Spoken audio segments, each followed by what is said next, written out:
दोस्तों स्वागत है फिर से हमारे YouTube चैनल में एक नई सच्ची कहानी के साथ, एक नई सच्ची घटना के साथ। दोस्तों आज की जो कहानी है वो बहुत ही अच्छी है, इंटरेस्टिंग कहानी है। इसे आप ध्यान से सुनिएगा और वीडियो को बिल्कुल भी स्किप मत कीजिएगा, फुल वीडियो वॉच करिएगा।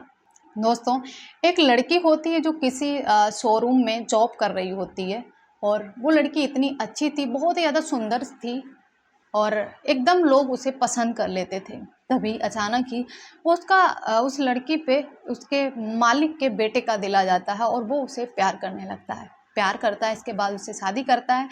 शादी करने के बाद उन दोनों के लव मैरिज होने के बावजूद भी दोनों में तलाक हो जाता है। दोस्तों आखिर ऐसी कौन सी बात हुई थी जिसकी वजह से उन लोगों में तलाक हो जाता है? एक हंसती खेलती ज़िंदगी फिर से बर्बाद हो जाती है और फिर इसके बाद फिर से दोबारा से माता रानी उन लोगों को फिर से मिला देती है और फिर से वो अपनी हंसी खुशी ज़िंदगी जीने लगते हैं। जी हाँ दोस्तों, कहानी बहुत ही मज़ेदार है, दिलचस्प कहानी है।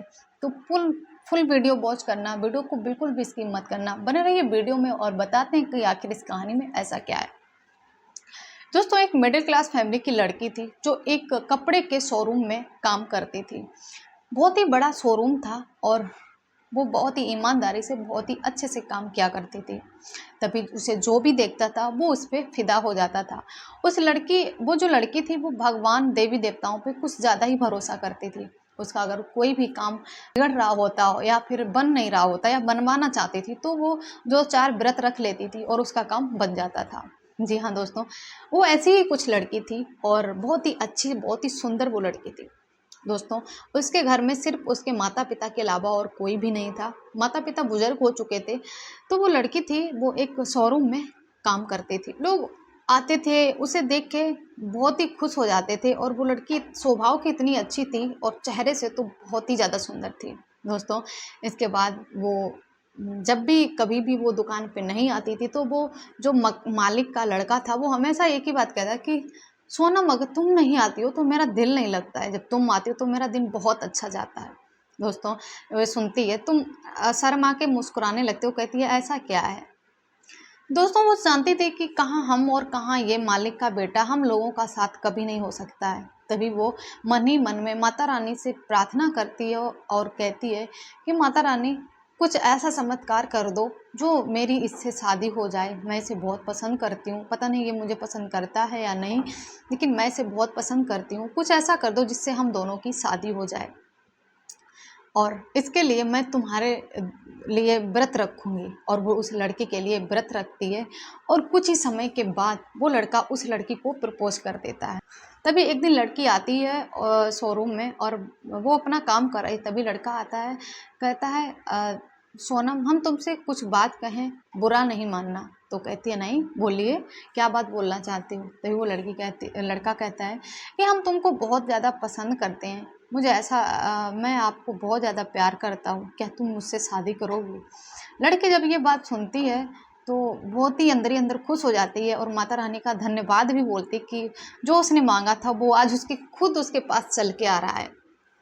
दोस्तों इसके बाद वो लड़की बोलती है कि नहीं सर, कहाँ आप कहाँ हम, तो मुझे तो नहीं लगता कि आपको कभी हम जैसी लड़की से भी प्यार होगा। तो वो लड़का कहता है नहीं सोनम वैसा नहीं है, हम तुम्हें बहुत ज़्यादा पसंद करते हैं और यकीन ना हो तो हम तुम्हारे घर पे अपनी शादी के लिए बात भी कर सकते हैं, अपने घर पे भी बात कर सकते हैं। तुम एक काम करो, तुम शाम को मेरे घर पे चलना या तुम अपने घर पे मुझे लेके चलना और हम अपने माँ बाप से आप तुम्हारी शादी के लिए बात करेंगे। दोस्तों इसके बाद इकलौता ही लड़का था, वो अपने माता पिता से बात करता है तो उसके माता पिता बहुत ही ज़्यादा परेशान हो जाते हैं, उसे चिल्लाते हैं, कहते वो डांटते भी हैं, वो कहते हैं कि तुम किस लड़की से, कहाँ वो कहाँ तुम लोगों का तो कोई मैच ही नहीं है। लड़का कहता है कुछ भी हो, मैच हो या ना हो, हमारे लिए पैसा मायने नहीं रखता, इंसान मायने रखता है और मुझे सोनम बहुत ज़्यादा पसंद है, हम उसे बहुत प्यार करते हैं, अगर हम शादी करेंगे तो सिर्फ और सिर्फ सोनम से ही करेंगे। दोस्तों उस लड़के के जिद के आगे माँ बाप की नहीं चलती है और इसके बाद वो सोनम की शादी उस लड़के से करा देते हैं।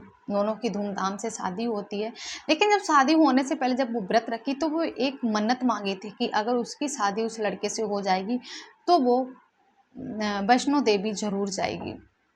दोस्तों इसके बाद उसकी शादी हो जाती है। शादी होने के बाद फिर वही सिलसिला सारा चालू हो जाता है। कभी उसकी सास कुछ ताने मारती थी, कभी कुछ ताने मारती थी, और कभी कभी तो ऐसा होता था कि उसकी सास की जो फ्रेंडें होती थी वो आके बहुत ही बुरा भला बोलती थी, कहती थी कभी कभी ऐसा होता है, कुछ लड़कियां ऐसी होती हैं गरीब जो लड़कों को अपने बस में कर लेती हैं, भिखारी से महारानी बन जाती हैं, और जो महारानी होती हैं वो भिखारिन बन जाती हैं। दोस्तों बहुत ही अजब गजब के वो लोग ताने मारते थे, और ये सुनकर सोनम बहुत ज़्यादा परेशान होती थी। इसके बाद वो अपने हस्बैंड को बताती थी, कहती थी आज ऐसा हुआ है, तो वो कहता था कोई बात नहीं है, बर्दाश्त तो करना पड़ेगा, हम लोगों ने अपनी मर्जी से शादी की है, लव मैरिज की है, तो थोड़ा बहुत तो सहन करना ही पड़ेगा। दोस्तों वो लड़की चुपचाप सब कुछ सहन करती रहती है। इसके बाद वो लड़की माता रानी की पुजारिन थी, तो वो चिकन नहीं खाती थी, लेकिन उसे घर में हमेशा नॉन वेज ही बनता था।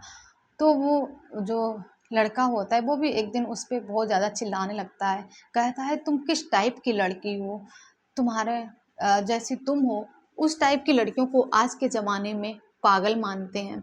क्या यार, मतलब इतने बड़े घर में इतनी छोटी सी चीज़ तुम नहीं। दोस्तों वो लड़की बहुत ज़्यादा परेशान हो जाती है, और वो लड़का भी उसे बहुत ताने मारने लगता है और कहता है तुम किस टाइप की लड़की हो, तुम्हें चिकन नहीं खाना आता है, तुम्हें चिकन बनाना भी नहीं आता, यहाँ तक कि तुम्हें कॉफ़ी तक बनानी नहीं आती है। दोस्तों इसके बाद वो बहुत ज़्यादा परेशान हो जाती है। जब लड़का भी उसे ताने मारने लगता है तो कभी कभी उसे ऐसा लगता है कि जो उसने किया है वो बहुत ही गलत किया है, शादी करके उसने कहीं ना कहीं बहुत बड़ी गलती कर दी है। इसके बाद दोस्तों एक दिन उसके माता पिता आते हैं, ऑटो से जैसे उतरते हैं तो उनके पास छुट्टे नहीं होते हैं, तो वो कहते हैं कि चलो कोई बात नहीं, तुम यहीं खड़े रहो, हम अंदर जाके छुट्टा करा के लेके आते हैं। इसके बाद जब उसके पिताजी उसके घर में अंदर आते हैं तो वो अपने पिताजी को देख के बहुत ज़्यादा खुश हो जाती है, और वो बोलते हैं कि बेटा एक काम करो, छुट्टे दे दो, बाहर ऑटो वाला खड़ा है तो मुझे उसे पैसे देने हैं। दोस्तों जब सोनम अंदर पैसे लेने चली जाती है तो उसकी जो सास होती हैं वो उसके पिता को बहुत ताने मारने लगती हैं, कहते हैं देखो तुम किस टाइप के इंसान हो, कम से कम थोड़ी तो मेरी इज्जत रखा करो, और जब देखो तुम मुंह उठा के चले आते हो, ऑटो बुक करके चले आते हो, कम से कम गाड़ी ही बुक कर लिया करो, और जब पैसे थे नहीं तुम्हारे पास छुट्टे तो आने की क्या ज़रूरत थी।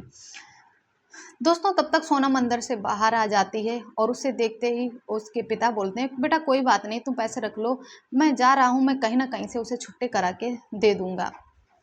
दोस्तों इसके बाद वो वहाँ से ऑटो पकड़ते हैं और सीधा अपने घर वापस चले जाते हैं। जब वो सोनम बाहर आके देखते तो उसके पिता घर वापस चले गए, तब वो अपनी सास से बोलती कि आपने ऐसा क्या बोल दिया जो मेरे पिताजी वापस चले गए हैं।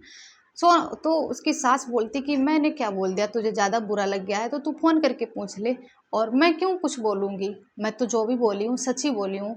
तुम लोगों को तो इज्जत है नहीं, हमारी जो भी है थोड़ी बहुत इज्जत तुम्हें पता है कि ये किसके सास ससुर हैं, किसकी बहू है, तो कम से कम कुछ नहीं तो एक गाड़ी ही बुक करके ले आया करें। दोस्तों इसके बाद वो लड़की भी तो उसकी सास बोलती है अगर तुझे बुरा लगा है तो एक काम कर, तू भी घर से निकल जा अपना सामान लेकर। दोस्तों सोनम को बहुत ज़्यादा बुरा लगता है, वो सोचती है जहाँ पे उसके माता पिता की इज्जत नहीं हो सकती है वहाँ पे उसका रहना बहुत ही बेकार है। दोस्तों इसके बाद सोनम बैग उठाती है, अपना जो भी थोड़ा बहुत सामान होता है वो उठाती है और लेकर अब घर चली जाती है। दोस्तों जब वो घर चली जाती है तो इसके बाद शाम को जब उसका हस्बैंड आता है तो अपने माता पिता से पूछता है कि सोनम कहाँ गई है, तो इसके बाद उसकी सास बताती हैं, कहते हैं उसके पिता आए थे, हमने ऐसे ऐसे बोल दिया, बड़ी तो अच्छे से आया करो, कुछ नहीं तो गाड़ी ही बुक कर लिया करो, अगर तुम्हारे पास गाड़ी नहीं है जब देखो तब चले आते हो। थोड़ा बहुत बोल दिया, इतने में ही सोनम गुस्सा हो गई और सोनम ने अपना सामान उठाया और वो भी अपने घर चली गई। अगर तो उसका हस्बैंड बोलता है कि इतना थोड़ा तो बोला ही नहीं होगा आपने, मुझे पता है वो इतनी सीधी लड़की है, यहाँ तक कि वो तो कुछ बोलती भी नहीं है और तुम उसे बहुत ज़्यादा जब देखो तब सुनाती रहती हो। दोस्तों इसके बाद उसके माता पिता गुस्से में आके कहते हैं कि ठीक है तुझे भरोसा नहीं हो तो तू फ़ोन करके पूछ ले, पता कर ले, मुझे पता है अगर तू वहाँ जाएगा तो तेरे ज़रूर कान भरे जाएंगे। दोस्तों इसके बाद सोनम के पास वो फ़ोन करता है तो सोनम सीधा बोलती कि मुझे तुमसे कोई बात नहीं करनी है, तुम अपने ज़िंदगी देखो, हम शायद तुम्हारे लायक नहीं थे।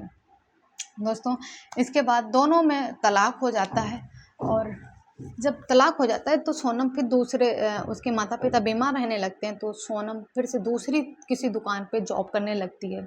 जब उसकी माँ बहुत ज़्यादा बीमार थी तभी सोनम सोचती है कि मैंने मन्नत मांगी थी कि वैष्णो देवी जाऊंगी, नहीं गई, शायद इसी वजह से मेरी माँ की तबीयत खराब हो रही है। दोस्तों इसके बाद वो अपनी माँ से कहती है कि माँ मैं वैष्णो देवी जाना चाहती हूँ और आप तब तक अपना ख्याल रखना, मैं बहुत ही जल्द वापस आ जाऊँगी। तभी उसकी माँ बोलती है कि अगर तुम अकेले जा सकती हो तो चले जाओ, कोई दिक्कत नहीं है, मैं अपना ख्याल रख लूँगी। दोस्तों इसके बाद सोनम जाती है एक कंप्यूटर वाई कैफ़े की दुकान पे, वहाँ से वो टिकट निकलवाती है। टिकट जब निकलवाती है तो वहाँ से उसके 2 दिन बाद का टिकट मिलता है और वो वहाँ से पैसे देकर टिकट लेकर वापस चली आती है। जब वो वापस आती है तो फिर अपना पैकिंग करती है, वैष्णो देवी जाने की तैयारी करती है। तो स्टेशन पे पहुंचती है। जब स्टेशन पे पहुंचकर वो ट्रेन का इंतज़ार कर रही थी, तभी उसने स्टेशन पे देखा कि उसका हस्बैंड और साथ में भी कोई और था, वो भी ट्रेन का इंतज़ार कर रहे थे। इसके बाद एक ट्रेन आती है, वो दोनों उसमें चढ़ जाते हैं। यहाँ तक कि सोनम देखती है तो बहुत उसकी आंखों में आंसू आ जाते हैं, लेकिन वो उनसे बोलती नहीं है, वो चुपके से बैठी रहती है। इसके बाद जब उसकी ट्रेन आती है तो सोनम उसी ट्रेन में बैठ जाती है। जब बैठी होती तभी कुछ टाइम के बाद आवाज़ आती, उसके कानों में आवाज़ जाती है कि सोनम तुम कहाँ जा रही हो? वैष्णो देवी जा रही हो, मुझे लेकर नहीं चलोगी? सोनम देखती है तो एकदम चौंक जाती है और कहती है आओ बैठो। इसके बाद उसका हस्बैंड उसके पास में बैठता है और कहता है, सोनम बोलती है कहती तुम तो दूसरी ट्रेन में गए थे, तुम इसमें कैसे आ गए? तो इसके बाद उसका हस्बैंड कहता है कि अच्छा तुमने मुझे देख लिया था, इसके बाद भी तुमने मुझे नहीं बुलाया? तो सोनम कहती है मुझे दूसरे लोगों को डिस्टर्ब करना नहीं आता है, मैं क्यों दूसरे को डिस्टर्ब करूं? सबकी मर्जी है, कोई भी कहीं भी जाए, मुझे क्या लेना देना। दोस्तों इसके बाद वो जो उसका हस्बैंड होता है बताता है, कहता है मेरा एक दोस्त है, मैं अक्सर उससे तुम्हारे बारे में बातें किया करता था, बताया करता था कि ऐसे ऐसे लड़की थी, मैं उसे बहुत प्यार करता। जिस दिन तुम टिकट कराने गई थी उसी दिन उसने मेरे पास फ़ोन किया और कहा जिसके बारे में तुम बात करते हो वो वैष्णो देवी जा रही है। तभी हमने टिकट निकलवा ली थी अपनी भी तुम्हारे साथ में ही। मैंने बोला कि मेरी भी टिकट उसके साथ में ही निकाल दो, और मुझे तुम्हारा ट्रेन सीट नंबर सारा कुछ पता था, इसी वजह से मैं डायरेक्ट तुमसे मिलने आ गया। अब एक काम करो, जब तुम जा रही हो तो साथ में मुझे भी लेके चलो। दोस्तों उस कोच में जितने भी लोग थे सारे लोग देख के हैरान परेशान हो रहे थे। इसके बाद वो बैठते हैं और खुशी खुशी वहाँ से चले जाते हैं और एक पति पत्नी की तरह दोनों मंदिर में माथा टेकते हैं, घूमते हैं, बहुत ही इंजॉय करते हैं।